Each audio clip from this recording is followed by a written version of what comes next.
Hi everyone, it's Mike with Living Acts 29 Ministries, and I'm here continuing our reading of the Word. I will be reading John chapter 19 from the New King James Version. So let's begin. So then Pilate took Jesus and scourged him, and the soldiers twisted a crown of thorns and put it on his head, and they put on him a purple robe. Then they said, "Hail, King of the Jews!" and struck him with their hands.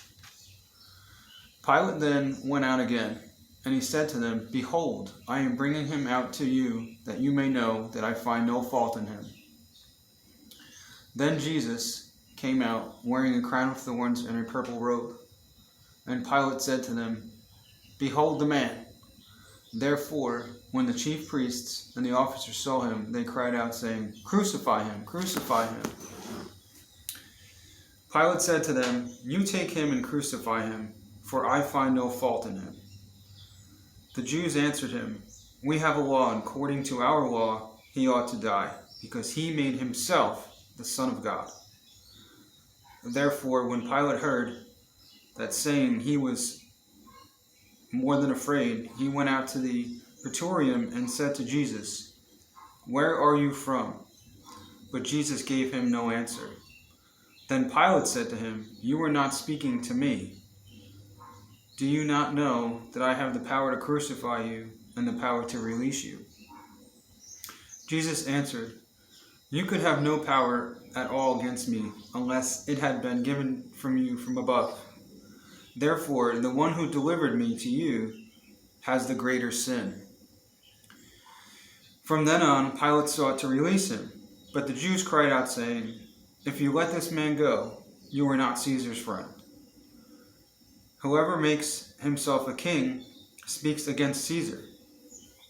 When Pilate therefore heard that saying, he brought Jesus out and sat down in the judgment seat in a place that is called the Pavement, but in Hebrew it's called Gabbatha. Now it was the preparation day of Passover, and about the 6th hour. And he had said to the Jews, "Behold your king." But they cried out, "Away with him! Away with him! Crucify him!"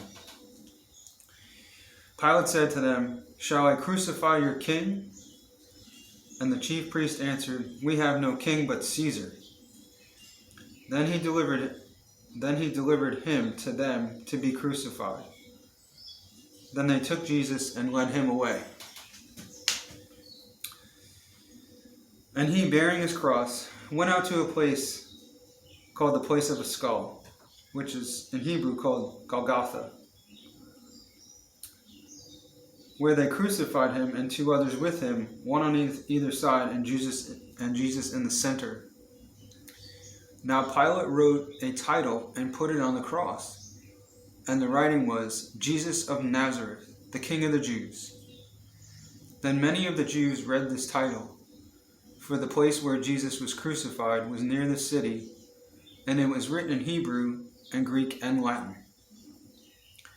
Therefore the chief priests of the Jews said to Pilate, "Do not write the King of the Jews." But he said, "I am the King of the Jews." Pilate answered, "What have I written? What I have written, I have written." Then the soldiers, when they had crucified Jesus, took his garments and made 4 parts to each soldier, and also the tunic. Now the tunic was without a seam, woven from the top in one piece.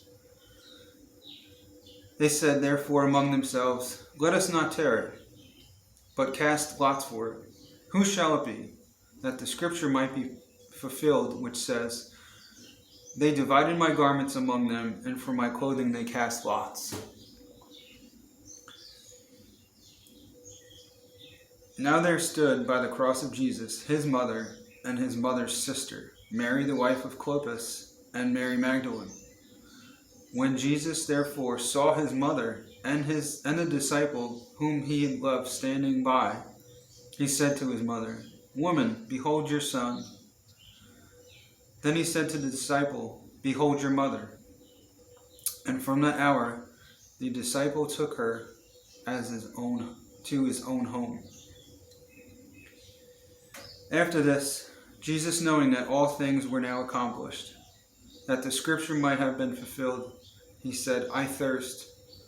Now a vessel full of sour wine was sitting there, and they filled a sponge with sour wine, put it on a hyssop, and put it to his mouth.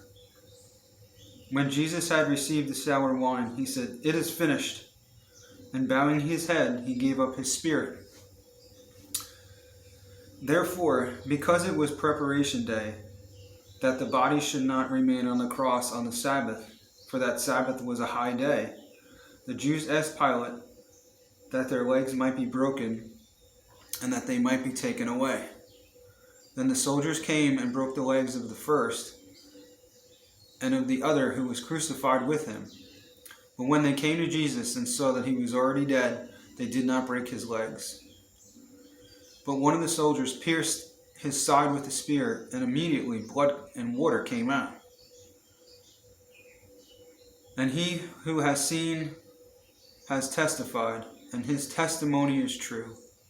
And he knows that he is telling the truth, so that you may believe.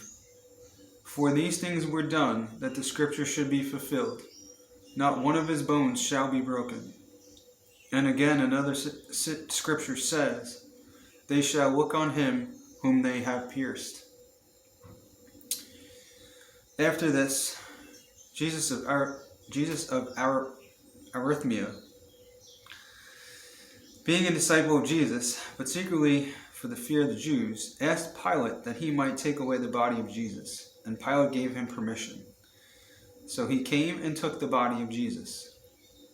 And Nicodemus, who at first came to Jesus by night, also came, bringing a mixture of myrrh and aloes, about 100 pounds of it.